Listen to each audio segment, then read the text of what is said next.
pandemia que se enfrenta actualmente por el COVID-19 sin duda representa uno de los mayores retos para los estudiantes. Pero, ¿qué es el coronavirus?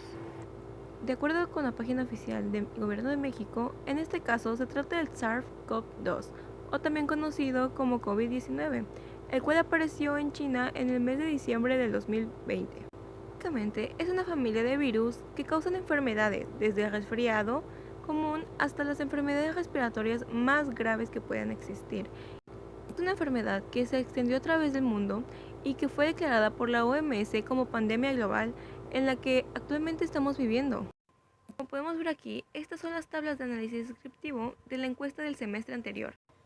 Como segunda tabla, tenemos los casos de COVID-19 entre los universitarios, dando como resultado el número de población de 103 estudiantes. En la siguiente infografía, que se realizó en la estadística 1, se pueden notar los datos que arrojó la encuesta.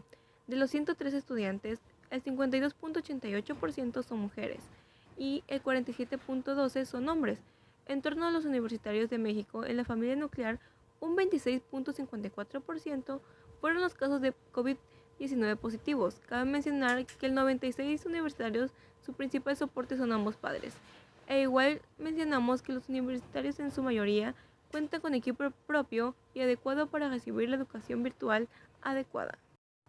Por otro lado, nos enfocamos en el número de familiares que hay por estudiante, para determinar si el impacto del problema generalizado por la pandemia está relacionado con la exposición que pudiera tener cada estudiante al haber más familiares por cada uno.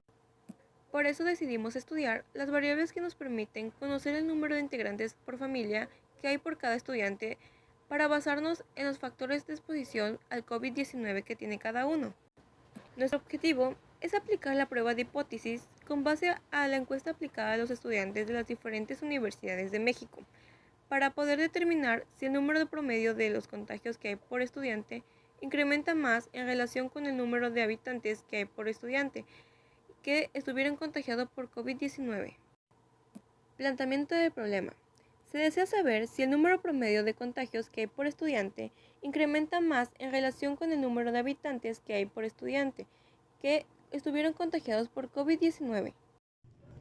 Oye, Areli, ¿recuerdas que el semestre pasado, en Estadística de las Empresas 1, hablamos sobre ese tema? Sí, Samari, ya lo recuerdo. Me parece que aún conservo los archivos. ¿Qué te parece si el viernes nos reunimos por videollamada y te platico acerca del análisis de la encuesta aplicada a los estudiantes de las diferentes universidades de México? Claro, me parece perfecto. Bueno, ya que estamos aquí, te mostraré mi análisis estadístico aplicado a la prueba de hipótesis sobre la encuesta aplicada a los diferentes estudiantes de las universidades de México. Oh, claro, estoy muy ansiosa por saber. Perfecto, comencemos. Se preguntarán por qué se aplicó la encuesta. Bueno, se aplicó para poder determinar las problemáticas las cuales se enfrentaron los estudiantes en las diferentes universidades de México. ¿Será que puedo hacer un estudio para saber qué tan cierto o qué tan falso es? Claro que sí, lo podemos probar con el tema de prueba de hipótesis enfocándonos en una variable. ¿Cómo es eso? La prueba de hipótesis consiste en una regla que especifica cuándo se puede aceptar o rechazar una afirmación sobre una población dependiendo de la evidencia proporcionada por una muestra de datos. Una prueba de hipótesis examina dos hipótesis opuestas sobre una población. ¿Y cuáles son las hipótesis que se examinan?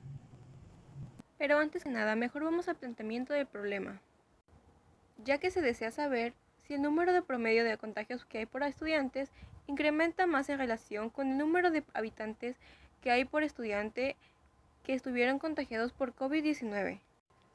Para esto se tomó una población de 103 estudiantes con un nivel de confianza del 90% y un margen de error del 0.5, lo cual nuestra muestra promedio fue de 4 habitantes por estudiante, con una desviación estándar del 4.54. Ahora sí, teniendo las bases del problema, te explicaré cuáles son las hipótesis a examinar, las cuales serían la hipótesis nula y la hipótesis alternativa. Te explicaré su significado de cada una. Bueno, la hipótesis, o también llamada HO nula, prácticamente indica que es un parámetro de población, tal como la media, la desviación estándar, entre otras. es igual a un valor hipotético. Mientras que la hipótesis alternativa, su abreviación es HA, indica un parámetro de población más pequeño, más grande o diferente del valor hipotético de la hipótesis nula. La hipótesis alternativa es lo que podrías pensar que es cierto o esperar probar que es cierto prácticamente. Bueno, ahora sigue el paso 1. Para determinar la hipótesis nula HO o la hipótesis alternativa HA. HO indica que el número de habitantes promedio es de 4 por estudiante, mientras que HA dice que el número de habitantes promedio no es de 4 por estudiante. HA nos indica que el número de habitantes promedio no es de 4 por estudiante. Entonces, prosigue determinar el nivel de significancia. Este nivel representa la probabilidad de rechazar una hipótesis nula verdadera, ya que matemáticamente se puede considerar cualquier valor entre 0 y 1, pero para estudios de pruebas de hipótesis normalmente está entre 0.05 y el 0.1. Dio como resultado el 90%, y la prueba de hipótesis de 2 colas para determinar si el estadístico cae dentro de la región que hace la hipótesis nula verdadera, y para ello se realizó la siguiente gráfica que permite saberlo. Nosotros visualizamos el 2.23, nos daremos cuenta que está mucho más adelante de los valores límites de z, que nos haría verdadera la hipótesis nula. De esta forma se llegó a la conclusión que con una seguridad del 90% se rechaza la hipótesis nula y se acepta la alternativa, a la cual nos indica que el número de habitantes promedio no es de 4 por estudiante. Fue muy interesante y de mucha ayuda este ejercicio. Quedó claro que en cierta forma cómo ha afectado el COVID a los estudiantes.